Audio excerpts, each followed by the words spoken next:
La cohesión social es esencial para avanzar hacia la gobernabilidad democrática, la inclusión y la igualdad de género, y resulta indispensable para el desarrollo sostenible y el cumplimiento de la Agenda 2030. Los déficits de inclusión económica y de cohesión social en Centroamérica y el Caribe influyen negativamente, sobre todo en la juventud, las poblaciones indígenas y las mujeres, y repercute en el empleo, la educación y afecta también a la convivencia democrática. Para avanzar hacia una mayor inclusión económica y cohesión social, especialmente de la juventud, el informe elaborado por el PNUD señala que se necesita una mayor alineación de la educación a la demanda laboral, una mayor integración de las mujeres en la vida económica, la promoción de empleo verde y las alianzas público-privadas sostenibles, y fortalecer los servicios descentralizados para MIPYMES. Repensar los modelos productivos para hacerlos más participativos y equitativos permitirá consolidar el camino hacia el desarrollo sostenible, la seguridad ciudadana y lograr así una mayor cohesión social.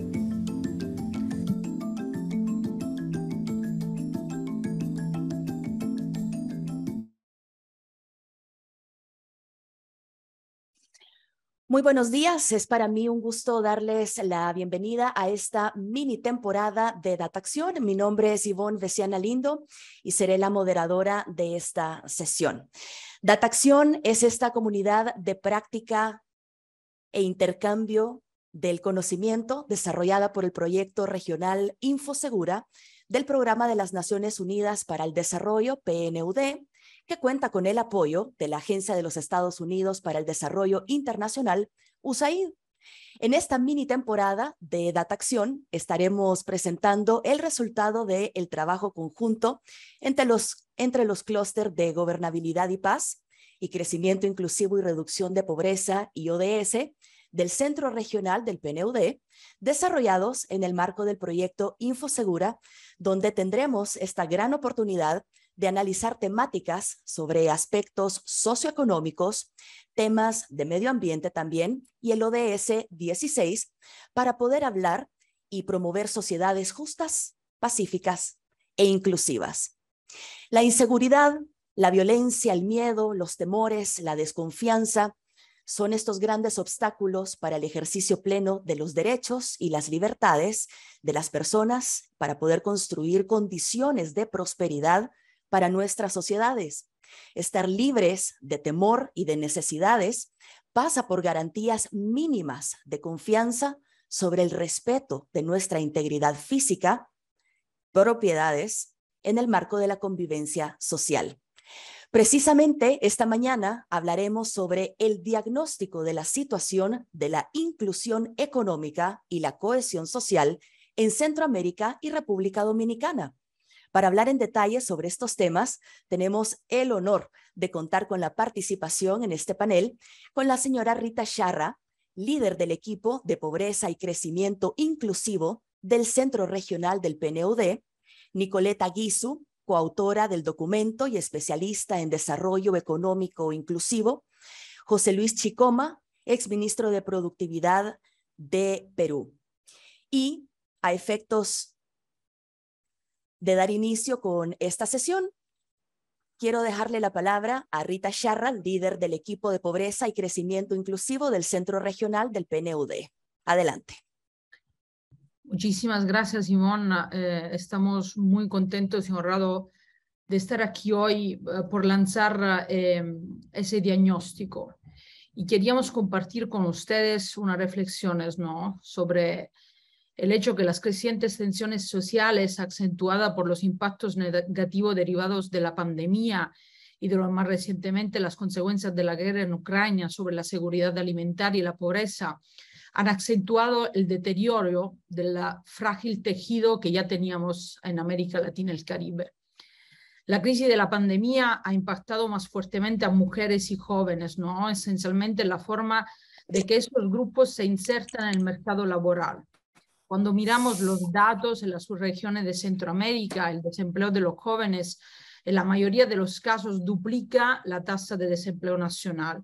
En Costa Rica, por ejemplo, cuando vemos los datos sobre el desempleo de los jóvenes, llega a un 32%, que es la más alta de la subregión. Esas desigualdades sumadas a otras ya presentes en la región exaltan la necesidad de encontrar soluciones que ya contribuyan a definir sociedades más cohesionadas. Los desafíos que tenemos son muchos, ¿no? Y en ese contexto se hace necesario poner la cohesión social al centro del debate de las políticas públicas, analizando las diferentes en ámbitos que las definen. Y el documento que hoy se presenta realiza un análisis de la forma en que diferentes componentes de la inclusión económica influencian en la cohesión social. Ese diagnóstico sobre la inclusión económica y la cohesión social es fundamental para definir estrategias de recuperación no solo de cara a las consecuencias del COVID-19, sino también de cara al futuro en el que se debe actuar de manera coordinada para minimizar el impacto e intervenir las tendencias negativas en los aspectos económicos y sociales de las diversas crisis que en tiempos de creciente incertidumbre parecen ser cada vez más frecuentes. La falta de inclusión económica no solo limita la generación equitativa de medios de vida y el desarrollo pleno de las personas, sino que contribuye a ampliar las desigualdades y las oportunidades que pueden ser capturadas en un concepto más amplio que es la pobreza multidimensional. Y aquí quiero hacer un hincapié. Quien es estructuralmente excluido y pierde la confianza en un mundo donde hay múltiples crisis, no es que tiene un impacto negativo en el hoy, sino tendrá un impacto negativo en el después. Si se piensa, por ejemplo, en lo que hemos perdido en términos de educación, los estudiantes de hoy pueden tener un impacto en lo que es la pobreza intergeneracional mañana, y era algo que pre-COVID nos habíamos olvidado, pero que ahora tenemos que volver a poner en la discusión de hoy, ¿no? Lastimosamente. De esa forma, el documento se enfoca específicamente en los efectos de la baja inclusión económica y la fragmentación social en los empleos, la educación y el bienestar de las personas jóvenes, y presenta una serie de recomendaciones que apunten, entre otros aspectos, a la generación de empleo formal y fomento del aprendimiento, fundamental por lo que hemos presentado ya en nuestro informe regional de desarrollo humano, ¿no? La importancia de crear empleos formales para aumentar la productividad, el acceso a oportunidades educativas de calidad ajustadas a la demanda del mercado laboral, conectado a un momento de crisis en el cual hemos perdido tantos años de educación para nuestros estudiantes en Latinoamérica, al logro de la igualdad de género, al ser las mujeres la más impactada en el post-COVID, y a la creación de institucionalidad tanto a nivel nacional como local, promoviendo un proceso de equidad con base en la necesidad específica de los diferentes grupos poblacionales. Para nosotros ese diagnóstico es una primera reflexión, ¿no? Para brindar a la mesa hoy lo que hemos podido ver, pero que es un primer paso hacia reflexiones más profundas que podemos llevar, sobre todo porque cuando lo hemos hecho no estaba la crisis de Ucrania. Entonces esperamos con el equipo de Marcela que esa puede ser un primer paso para seguir reflexionando y ver cómo ponemos esos elementos en la mesa. Muchísimas gracias. Rita, muchas gracias por este marco para darnos contexto de lo que viene a continuación. El tejido social en las sociedades de América Latina y el Caribe se ha ido deteriorando en esta última década, poniendo a la cohesión social en el centro del debate de las políticas públicas. Forjar acuerdos entre actores políticos, sociales y económicos para preparar e implementar planes de respuestas y estrategias inclusivas se ha convertido en un elemento fundamental para avanzar hacia la consecución de los objetivos de desarrollo sostenible en el marco de la Agenda 2030, y tomando en cuenta también sobre todo las juventudes y mujeres para el fomento del emprendimiento de micro y pequeñas empresas como un bono demográfico que debemos capitalizar, empleo joven, comunidades indígenas, entre otros grupos vulnerables. Damos paso a continuación para conocer justamente en detalle los principales resultados de este estudio diagnóstico de la situación de la inclusión económica y la cohesión social en Centroamérica y República Dominicana, a cargo de Nicoleta Guizu, coautora del documento y especialista en desarrollo económico inclusivo, y también Eduardo Spinelli, consultor para el Programa de Cooperación Binacional entre República Dominicana y la República de Haití de la Unión Europea, quien también estará apoyando este punto más adelante. Te escuchamos, Nicoleta. Muchas gracias, Ivonne. Comparto pantalla.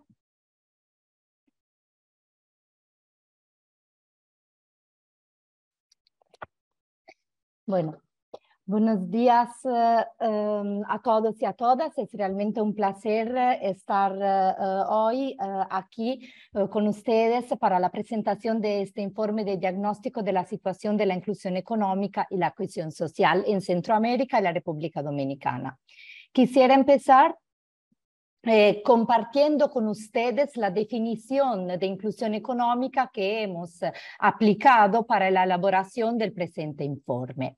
La inclusión económica es un concepto multifacético que requiere entonces un enfoque sistémico que implica analizar los diferentes componentes de la dimensión económica de un país, pero también analizar las relaciones que existen entre estos componentes, entre los cuales podemos mencionar de manera no exhaustiva los ingresos y su distribución, el empleo, la educación y el emprendimiento.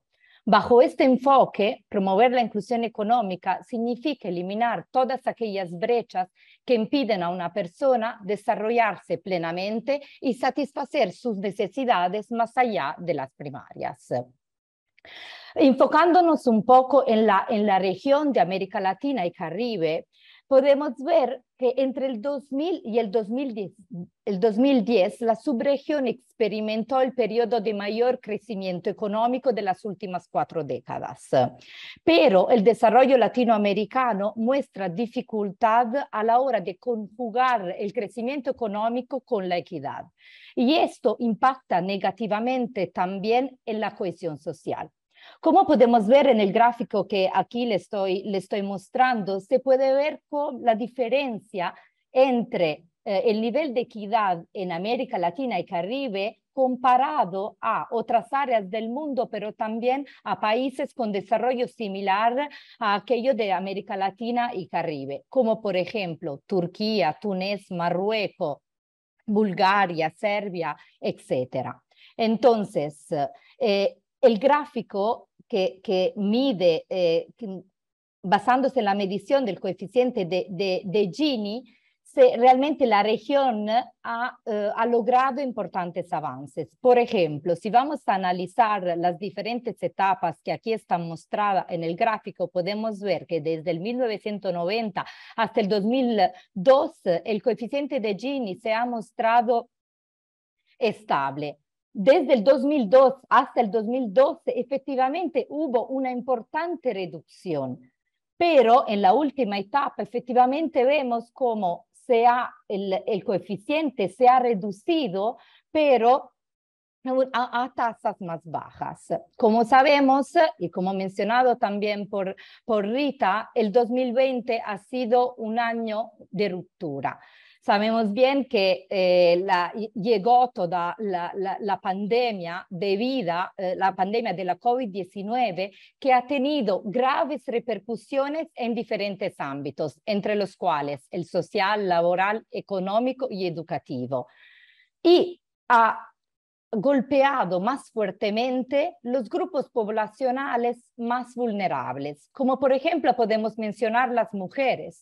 Sabemos que la crisis ha impactado muy negativamente en la vida de las mujeres, en particular en la vida laboral de las mujeres, con riesgos muy altos que realmente se puedan presentar un retroceso respecto a los avances logrados en materia de igualdad de género en estos últimos años. Otro grupo poblacional que presenta una cierta vulnerabilidad y que ha sido fuertemente golpeado son las personas jóvenes. Las personas jóvenes han sido afectadas tanto en el ámbito laboral como en el ámbito educativo. Los jóvenes no han podido atender a clases presenciales accediendo o atendiendo solo en algunos casos a aprendizaje en línea y a distancia. Pero sabemos que no todo el mundo y no todos los jóvenes estaban realmente en las condiciones de poder atender estas clases en línea. En particular, las personas que no podían eran justamente aquellos que pertenecían a familias con ingresos más bajos o que se encontraban, que viven en áreas más remotas, por ejemplo, en las áreas rurales de los países que el informe justamente, que el informe analiza. En el ámbito laboral, los jóvenes han sido fuertemente afectados, también considerando que, por ejemplo, hay una fuerte concentración de personas jóvenes trabajando en el sector turismo, que ha sido entre los sectores más afectados. Y esto se ha traducido en una tasa de desocupación juvenil muy alta, que subió todavía más y a niveles a los cuales no se había llegado antes de la pandemia. Por último, en términos de impacto de la COVID-19, el informe analiza también los efectos en los casos de violencia. En el 2020, considerando todo el cierre de las actividades, la imposibilidad de salir de la casa, etcétera, se registró una reducción significativa del número de hechos delictivos, a exclusión, lamentablemente, de casos de violencia contra las mujeres y las niñas, que sabemos que en algunos países se han registrado incrementos en casos. Pero luego, con la reapertura de las diferentes actividades, se identificó un efecto rebote, por el cual se registró un incremento importante de hechos contra el patrimonio. De hecho, se registraron casos de los robos y hurtos con un nivel más alto que ante la pandemia. Este análisis está en línea con la teoría que argumenta que las tensiones socioeconómicas llevan a crear un ambiente de presión y que desencadena diferentes efectos, entre los cuales un alto incremento de violencia, en particular en los delitos patrimoniales. Nos vamos ahora a enfocar un poco más en los países, y en particular en los países de la subregión, con los países que aquí justamente son los países en los cuales el informe se ha enfocado más. Se puede decir que con las debidas diferencias, la estructura económica de los países de la subregión se caracteriza por una fuerte presencia de micro, pequeñas y medianas empresas, que representa más del 95% del total de las empresas, que generan más del 70% del empleo total y aportan aproximadamente el 34% de la producción. Considerando de nuevo todas las diferencias entre un país y otro, se registra también una alta tasa de informalidad laboral. Cuando digo que hay niveles bastante heterogéneos en la misma región, por ejemplo, tenemos el 38.8% en Costa Rica y el 82.6% en Honduras. Podemos decir que, y es importante mencionar que el sector informal ha sido entre los más afectados por todos los efectos de la COVID-19, sabiendo que realmente estas empresas, tanto a nivel de empresas como de empleo, no pudieron acceder a todas aquellas manobras que los países implementaron para mitigar los efectos de la pandemia. Otro elemento común de la subregión es la importante presencia, el alto porcentaje de personas jóvenes. Si bien se piensa que el 63.2% de la población en la subregión tiene menos de 35 años. Esto permite transitar por un periodo de bono demográfico que si apoyado por políticas públicas e inversión en capital humano puede representar una gran oportunidad de desarrollo por la región. Como ha mencionado Rita, realmente la juventud es una etapa fundamental en la vida de cada persona, considerando que se ponen un poco la base para el futuro. La educación es un elemento fundamental para construir futuras oportunidades para los jóvenes. En la práctica, pero por el momento realmente las personas jóvenes encuentran cada día grandes desafíos para insertarse en el mercado laboral. Esto lo demuestra tanto la alta tasa de desempleo entre las personas jóvenes, como también el alto número de personas jóvenes que son identificadas como NINI, ni estudian ni trabajan, que representan el 22.4% en la región de América Latina y el Caribe. Es importante también decir que entre este 22.4% hay una distribución, hay una representación mayor de mujeres, pero también considerando que muchas mujeres se encuentran desempeñando roles muy importantes y en términos de cuidado infantil y de trabajo doméstico no remunerado. Si ahora en el informe, luego de un análisis en los diferentes países en términos de programa, de iniciativas, de buenas prácticas y también de desafíos que los países se encuentran, se elaboran una serie de propuestas de acción que hemos aquí, que aquí queremos presentar en 4 diferentes líneas temáticas. La primera es la educación alineada a la demanda de mercado laboral.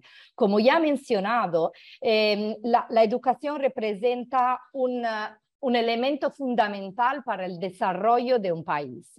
Por lo tanto, disponer de datos actualizados y desagregados permite la elaboración de políticas públicas activas que pueden luego garantizar el acceso y la permanencia en todo el proceso, el ciclo educativo para las personas jóvenes. Es también muy importante garantizar educación de calidad, pero también alineada a la demanda del mercado laboral. Y por lo tanto es fundamental favorecer la articulación interinstitucional entre el sector público y el sector privado y otros actores claves. También promoviendo entonces plataformas y mesas de diálogo interinstitucionales. La segunda línea temática es la equidad de género. Como hemos dicho, es importante contar con datos desagregados y sistemas de monitoreos para poder promover y elaborar programas dirigidos a sectores y tipos de trabajo que puedan ser de interés para las mujeres, pero también crear las condiciones para que las mujeres puedan atender a estos programas. Por ejemplo, proporcionando servicios de cuidado infantil como otros servicios de seguridad personal. Y por último, es también importante trabajar con los centros educativos para realmente reducir la incidencia del embarazo en la adolescencia, que es entre las causas principales por las cuales las mujeres se encuentran a abandonar su ciclo escolar. Las últimas 2 líneas temáticas están más enfocadas en el empleo y en las micro y pequeñas empresas, y en particular en el empleo verde, como oportunidad para proteger, pero también para valorizar los recursos naturales. Entonces, es importante favorecer el emprendimiento verde y también la innovación en algunos sectores que realmente son clave para el desarrollo de los países, como la agricultura ecológica, la energía, la gestión integrada de los desechos, y también nuevamente promover la la alianza entre el sector público y el sector privado para un mejor manejo y gestión de los recursos. Entre estos es importante también mencionar al ecoturismo y al turismo comunitario, porque representa una gran oportunidad, en particular si nos vamos a enfocar en la subregión que sabemos que tiene una vocación turística muy importante y que entonces puede representar realmente la oportunidad para algunas comunidades de apropiarse y de luego ofrecer estos recursos. Por lo que concerne los servicios descentralizados para las MIPYMES, es importante apoyar el proceso de descentralización de los países a través de la oferta de servicios integrales de calidad para las empresas y que realmente estos servicios puedan ser cercanos a las MIPYMES, tanto en términos de necesidades de las mismas y también en términos geográficos. Otro elemento fundamental de los cuales muchas veces realmente hablamos, pero es tan importante que quisiéramos aquí resaltarlo, así como lo hemos resaltado en el informe, es la importancia del proceso de formalización de las empresas. Este proceso tiene que estar asociado a una clara oferta de servicios a las personas, por ejemplo, en cuanto a protección y seguridad social, y también a las empresas, para que realmente la formalización les permita acceder a nuevos mercados y a ser también más competitivas en un mercado que es global. Finalmente, y eso está directamente conectado a la necesidad de ofrecer servicios de calidad, es el financiamiento, el microcrédito, la posibilidad para estas empresas de acceder a productos financieros que por un lado respondan a sus necesidades, pero que también realmente puedan ser accesibles para ellos, considerando todas las garantías y las condiciones en las cuales en este momento se encuentran. Queríamos casi terminar esta presentación realmente evidenciando cuánto la promoción de la inclusión económica permita lograr y avanzar en la Agenda 2030, no únicamente en los objetivos de desarrollo sostenible que están directamente enfocados, vamos a decir, en la temática, como el objetivo 8 de trabajo decente y crecimiento económico y también el 10 de reducción de las desigualdades, pero realmente, como la imagen muestra, la oportunidad que esto ofrece en términos de logro de toda la agenda, considerando justamente este enfoque que la agenda misma tiene. Finalmente, y con esto concluyo, la pandemia, así como las diferentes crisis que estamos viviendo, como todos los efectos de la guerra en Ucrania, ha mostrado algo que realmente ya existía. Los gobiernos de Centroamérica y la República Dominicana deberán apostar por la inclusión económica a través de políticas activas e inclusivas, incluyendo entonces y apuntando a la generación de empleo digno y formal y fomentando el emprendimiento, diría, desde las primeras etapas de la juventud de las personas. Para lograr todo esto es importante siempre crear institucionalidad, tanto a nivel nacional, pero también a nivel local. Entonces, promoviendo un proceso de descentralización y territorialización para realmente estar cuanto más cercanos a la población y a sus necesidades. Muchas gracias. Muchas gracias, Nicoleta, por la claridad y sobre todo por la profundidad de este informe. Damos paso ahora a conocer los comentarios de este documento por parte de José Luis Chicoma, exministro de Productividad de Perú. Bienvenido. Muchas gracias a todos por la invitación y por la excelente sobre cohesión social. Rita Char, de hecho, que me parece muy interesante relacionar la problemática del desarrollo con la de cohesión social. ¿Por qué? Porque el desarrollo se ataca o se enfrenta a los retos de desarrollo desde varios frentes, y la cohesión social, como vemos en la presentación de Nicoleta, también. Incluye género, incluye sostenibilidad a través del tema de empleos verdes, incluye inclusión económica más allá del crecimiento económico, incluye el mercado laboral, relacionándolo con las habilidades demandadas y muchos otros factores más. Estos son fundamentales para atender uno de los problemas principales en la región y en toda América Latina, que es la inclusión económica. Y yo ahí hago una reflexión un poco más histórica sobre cómo se han visto estos temas en América Latina en las últimas décadas, ¿no? Si recordamos qué pasa en los 80s, desde mediados de los 80s, principalmente en México, Bolivia y Brasil, desde los 90s en gran parte del resto de América Latina y particularmente en Centroamérica, ¿qué es lo que pasa en el modelo económico? Un cambio fuerte en el cual se prioriza la variable de crecimiento económico de manera significativa, ¿no? El objetivo de la tecnocracia, de los políticos y gobernantes en gran parte de los países de América Latina, era fomentar el crecimiento económico. A través del crecimiento económico y por ende el crecimiento de las exportaciones, se iba a lograr el crecimiento de todo el país, eventualmente iban a alcanzar esos beneficios del crecimiento económico a todos los estratos sociales que se iban a beneficiar con empleos mejor remunerados y con mejores condiciones de vida. 20, 30 años después de esos ejercicios vemos que no fue así.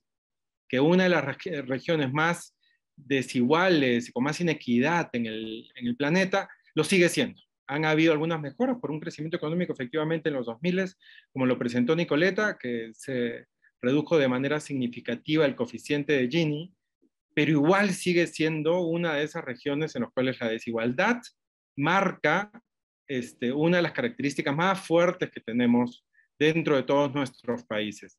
Y esto está relacionado con muchos otros de los males que nos aquejan en la región: inseguridad y violencia, inequidades mayores en género, corrupción en nuestros gobiernos y desidia en nuestros gobiernos, que han sido débiles para atender nuestros retos del desarrollo, y muchísimo más.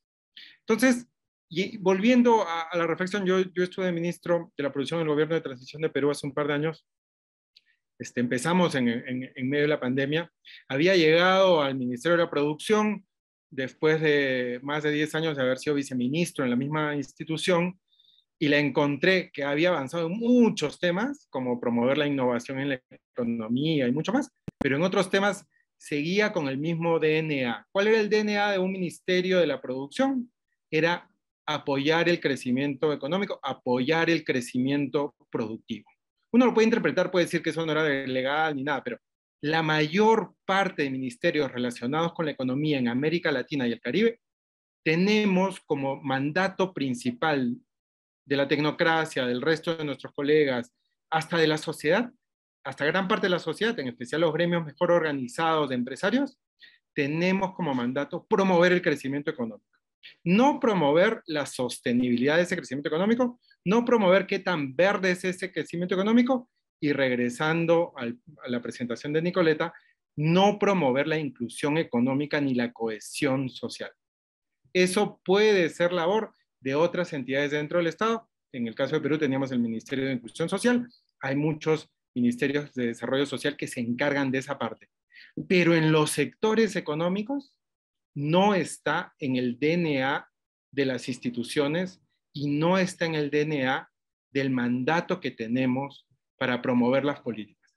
Entonces, a veces tratar de promover la cohesión social en estos contextos o la inclusión económica y la inclusión económica es un reto grande. Es un reto grande para el cual no necesariamente tenemos todo el espacio preparado para poder hacerlo, el DNA de la institución y del equipo, pero que con estos estudios, que con esta perspectiva mucho más integral del desarrollo, PNUD puede tener un rol muy importante para hacerlo, para promover en varios gobiernos esquemas de gobernanza que involucren a varios ministerios, a varios actores, a varios miembros de la sociedad, no solo del gobierno, para atender de manera multidimensional, como PNUD ha promovido durante mucho tiempo el atacar la pobreza, también con esa visión multidimensional, atacar gran parte de los problemas que tiene la región, como la inclusión económica, social y la cohesión social. Ahora, viendo un poco, poniendo un poco más la lupa en la región, y es algo muy importante que Nicoleta también había mencionado, el tema de la inseguridad alimentaria, la crisis de Ucrania, ¿cómo afecta a la región? Antes de la invasión rusa en Ucrania, ya hay 5 países de América Latina, Caribe, que están en la lista de países en crisis alimentaria, antes de esta guerra, ¿no? Exacerbado por el COVID, sí, por muchas de las restricciones económicas del COVID, pero también por muchos otros factores, inclusive con desastres naturales, cambios climáticos, es una región propensa también a desastres naturales, huracanes, muchos países de la región, y también algunos conflictos y violencia principalmente, e inseguridad. Entonces, con 5 países dentro de la región con inseguridad alimentaria, que es uno de esos temas que en el futuro lo único que podemos esperar, fuera de eventos mega disruptivos como la invasión rusa en Ucrania, lo que podemos esperar de la inseguridad alimentaria en la región es que sí empeore. ¿Por qué? Porque es una región que va a ser muy afectada por el cambio climático en los siguientes años, que va a ver de manera radical cambiados gran parte de los rendimientos de muchos de sus cultivos, va a haber mucha disrupción, el proceso de adaptación va a ser complicado, eso va a generar más conflictos y va a generar más desplazamientos y más problemas con la inseguridad. Entonces, ¿qué es lo que podemos hacer frente a un escenario que se ve tan oscuro para los siguientes años?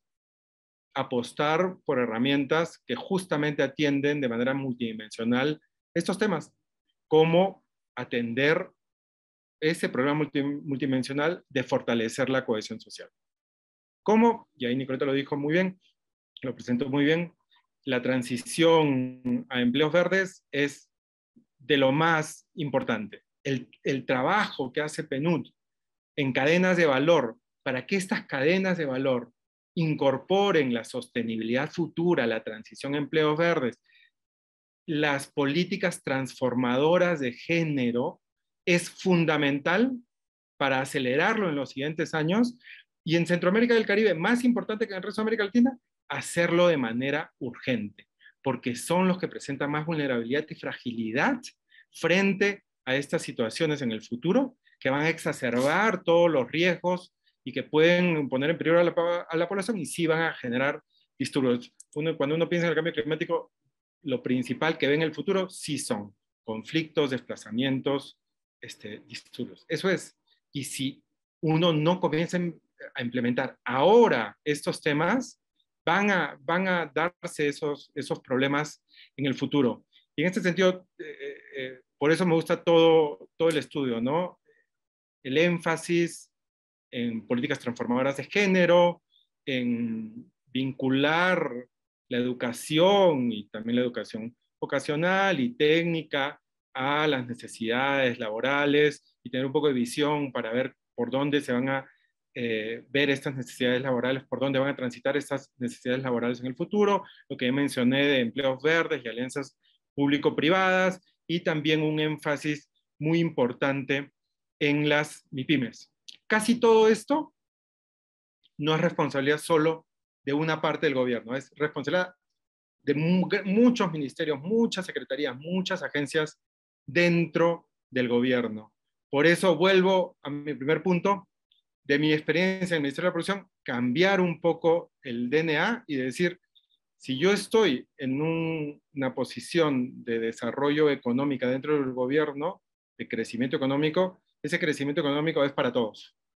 En una de las regiones más desiguales del planeta, lo que hemos hecho es que hemos interpretado que el crecimiento económico es principalmente para los grandes y eventualmente le llegará a los pequeños.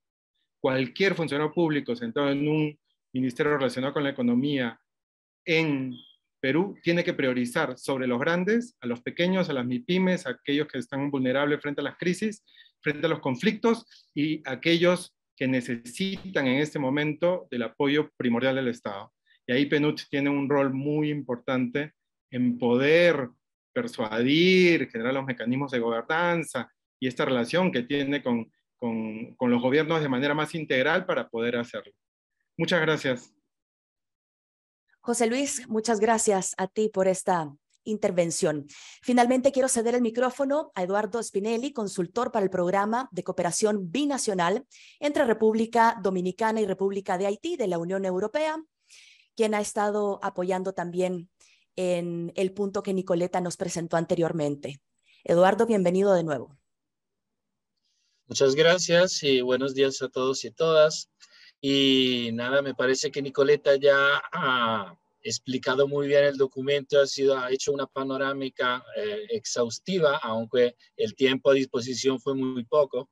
Yo solo quisiera resaltar dos cosas que quizá no se ha dado el tiempo de agregar, porque en verdad el informe, el documento, se relaciona con muchos aspectos de la inclusión económica, pero un punto quizá que hay que resaltar es, como se ha hablado mucho de jóvenes, la digitalización que está avanzando muy rápidamente en América Latina. Entonces, de poder aprovechar estos nuevos jóvenes que se están relacionando siempre más y tienen una ventaja tecnológica sobre el resto de la población. Quizá porque en este informe se habla mucho de jóvenes, mujeres, población indígenas. No olvidemos también los adultos mayores, aunque o mayores o adultos en general, la gente que ya a los 40, 45, después de esta pandemia se ha encontrado sin trabajo. Entonces, si el joven puede buscarse la vida en alguna manera, aunque estemos también otra vez en la informalidad, pero también hay que pensar siempre en población que no está digitalizada, que es muy difícil insertarse en este nuevo mercado laboral. Entonces, aprovechar la ventaja que los jóvenes tienen en la conectividad y también en el manejo de esa nueva tecnología. También, como segundo aspecto, me gustaría, una vez el documento esté distribuido, a mí una parte que no ha tenido espacio en esa presentación es la relacionada con las fichas de todos los países que han sido analizados. Se han analizado gracias a entrevistas semiestructuradas con representantes de cada una de las oficinas país, de los países en análisis, y de ahí han salido datos muy interesantes sobre la manera que cada país se enfrentó a la crisis debido a la pandemia de COVID-19. Entonces, las medidas puestas en marcha por los gobiernos, dónde se ha podido, qué se ha podido hacer, qué no se ha podido hacer, hasta dónde ha llegado la voluntad y las posibilidades de cada gobierno, y también la manera diferente que han tenido los gobiernos de enfrentarse a las consecuencias, tratar de prevenirlas. Y bueno, eso es una parte también muy interesante que nos da una manera de ver y también para profundizar si el lector quiere profundizar temas de los diferentes países, puede ver las diferencias de un país al otro y también buscar algunas características generales dentro de este documento. Un último aspecto que quisiera quizá resaltar como algo que ha salido en los últimos meses, quizá porque yo estoy muy atento, habiendo vivido muchos años en Colombia, lo que ha tenido ahí en estos últimos meses mucho resalto, eso de la economía naranja, que en este documento no se ha tratado, pero también que es posible mantenerla presente como una opción para el futuro, para el desarrollo económico, la inclusión, especialmente de los grupos étnicos, de los jóvenes artistas y darles su dignidad también para que eso sea posible que se pueda crear fuentes de empleo formal también a partir del arte.